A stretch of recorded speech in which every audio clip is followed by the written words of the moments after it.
Bonjour peuple de Dieu, bonjour chers frères et sœurs, j'espère que vous allez bien par la grâce de notre Seigneur. Alors nous sommes sur notre chaîne d'édification chrétienne GMTV.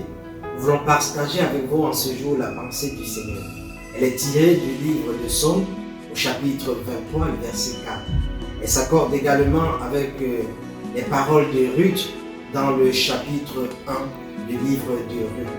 Alors dans le verset 4 du Psaume 23, David disait comme ça: quand je marche dans la vallée de l'ombre de la mort, tu es avec moi. Alors en écoutant ces paroles, le Seigneur par son esprit me faisait comprendre comme ça que David ne disait pas ces paroles juste pour dire. C'est parce que David avait expérimenté quelque chose au travers de tout ce qu'il vivait. Donc David était en train de vivre des situations, David était en train de traverser des épreuves. Et c'est au sortir des épreuves, c'est après avoir traversé certaines situations qu'il a pu déclarer ces paroles. Alors il a déclaré ces paroles parce qu'il avait expérimenté quelque chose. Il avait déclaré ces paroles parce qu'il avait vécu quelque chose. Il avait déclaré ces paroles parce qu'il avait compris quelque chose, parce qu'il avait eu connaissance de quelque chose. Alors le Seigneur me rapprochait les paroles de David aux paroles également de Ruth dans le chapitre 1 au verset 17. Ruth dit comme ça à sa belle-mère que où tu mourras, je mourrai. Amen. Alors ce récit également s'accorde également avec un peu aussi l'histoire que David a vécue, parce que Ruth avait vécu quelque chose. Ruth avait traversé une situation difficile, notamment la mort de son mari, et c'est au sortir de cette épreuve difficile qu'elle a pu déclarer également ces paroles-là, en disant à sa belle-mère: où tu mourras, je mourrai.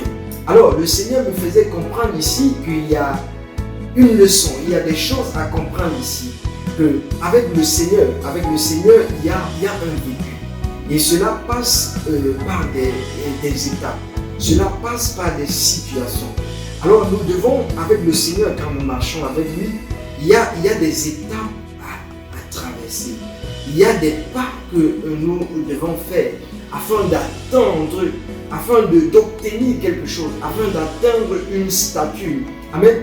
Le Seigneur me disait comme ça que la leçon qu'il faut comprendre ici, c'est que lorsqu'il nous fait passer par des situations, c'est dans le but de nous communiquer la foi. Alors en ce matin, en ce début de la semaine, ce que je voulais que tu comprennes au travers des deux récits de ce personnage, c'est que le Seigneur veut te communiquer la foi.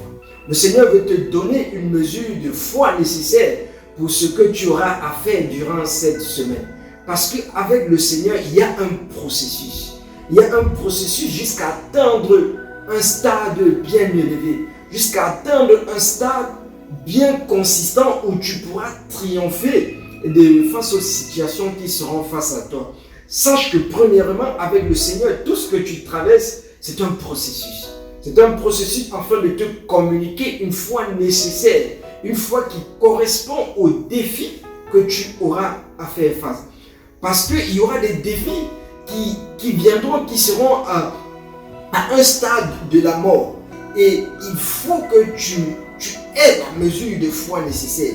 Il faut que tu aies du vécu. Il faut que tu aies déjà quelque chose que tu as vécu, qui puisse te dire que même si cette situation, même si cette épreuve qui semble m'amener à la mort arrive, je sais que je serai vainqueur.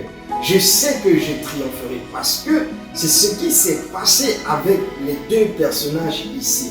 Et ceci me rappelle encore, bien aimé, les paroles de notre patriarche Abraham, parlant ici lorsqu'il fallait faire cette épreuve, lorsqu'il fallait traverser cette situation si difficile, où le Seigneur lui a demandé de lui donner le meilleur, c'est-à-dire son fils Isaac. Et la Bible nous dit comme ça dans le livre d'Hébreux que Abraham dit qu'il croyait, il avait cette espérance-là que même après la mort, il retrouvera son fils. Alors, le Seigneur veut te faire comprendre que tu dois aller jusque ce stade-là parce que nous sommes de la postérité d'Abraham. Le Seigneur veut te communiquer cette foi-là. Le Seigneur veut te donner cette mesure de foi nécessaire en cette début de semaine.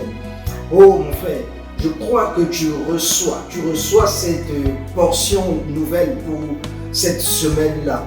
Et je voudrais te dire que le Seigneur est avec toi, car nous sommes de la postérité d'Abraham.